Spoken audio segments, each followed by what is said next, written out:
O Lumina Bone Block é um biomaterial de origem bovina, vindo da parte cortical do osso bovino. Em sua apresentação comercial, ele vem nas dimensões de 10 por 10 por 5. Dentre essas dimensões especificadas, o Lumina Block ele é ótimo para aplicação em grandes reconstruções, principalmente as reconstruções horizontais. Essas reconstruções nos permitem um melhor aparato, principalmente na inclinação dos implantes, permitindo um fator estético melhor para as reabilitações de implantes suportadas.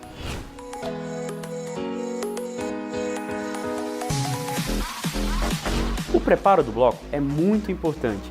Para tanto, existem algumas orientações, algumas dicas que nós elaboramos ao longo dos anos para que facilite a vida de quem vai trabalhar com esse tipo de biomaterial. Nós aconselhamos a utilização sempre com o bloco seco, ou seja, sem o uso da nutrição com soro ou com sangue.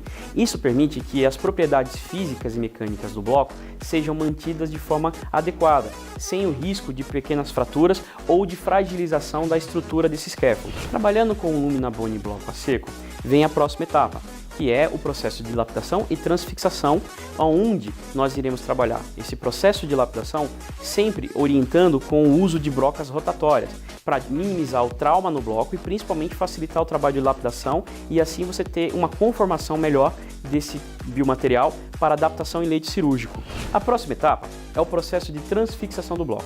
Nesta etapa é importante seguir algumas orientações, que são, primeiramente, escolher bem o parafuso que irá trabalhar. Nós orientamos que seja seguido o seguinte parâmetro: parafuso de 1,2 mm a no máximo 2 mm de espessura, de 7 mm a no máximo 11 mm de comprimento. Isso é importante para que você calcule a distância que você tem do volume do bloco ao leito cirúrgico. Uma vez que você segue essas orientações, é somente fazer a transfixação desse parafuso dentro do bloco antes mesmo de levá-lo até o leito. Seguindo a transfixação do bloco, a próxima etapa é o preparo do leito. É simples. No preparo do leito, nós devemos realizar pequenas descorticalizações para que haja o sangramento da base do osso até o contato direto com o bloco em sua instalação. A finalização desse procedimento é muito simples. Utilizar o Lumina Bone Porous para preencher toda aquela lacuna que ficou e aqueles espaços serem totalmente incorporados. Após o fechamento de todos os gaps, a próxima etapa é criar uma diferenciação do que é tecido ósseo e o que é tecido mole. Para tanto, podemos utilizar membranas de colágeno. Uma ótima opção seria a Lumina Coat Double Time. Ela vai servir para fazer o controle do que é tecido duro e do que é tecido mole, evitando aquela possível competição desleal e possíveis formações de fibrose.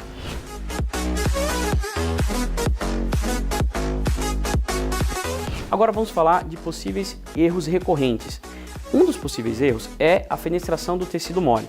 Para tanto, uma das dicas que podemos oferecer é justamente lapidar bem o bloco, deixar ele o mais passível possível em relação ao leito, fazer com que o desenho que você cria nessa lapidação fique o mais homogêneo com relação ao defeito ósseo do leito receptor. Outro possível erro recorrente é a fenestração do tecido mole por exposição da cabeça do parafuso. Para tanto, aconselhamos utilizar parafusos e fazer o término dessa instalação de parafuso o mais rente possível ao bloco. Um outro erro recorrente é justamente na finalização, durante a sutura. Entendemos que na hora da finalização precisamos ter um tecido extremamente frouxo para que possamos fazer a coaptação dos bordos com o mínimo de estresse. Bons fios de sutura permitem que esse retalho seja reconstruído de uma maneira segura e com o mínimo de estresse na coaptação, gerando assim um tecido com menor índice de cicatriz e principalmente com um risco baixíssimo de deiscência. Uma dica importante sobre o preparo do bloco é justamente na hora do preparo, durante a hidratação. Veja bem, não é necessário hidratar o bloco, uma vez que ao fazer esse procedimento de hidratação, você cria uma situação muito perigosa, aonde o bloco se torna mais frágil, perdendo assim as características físicas e mecânicas para o tracionamento justamente durante a fixação.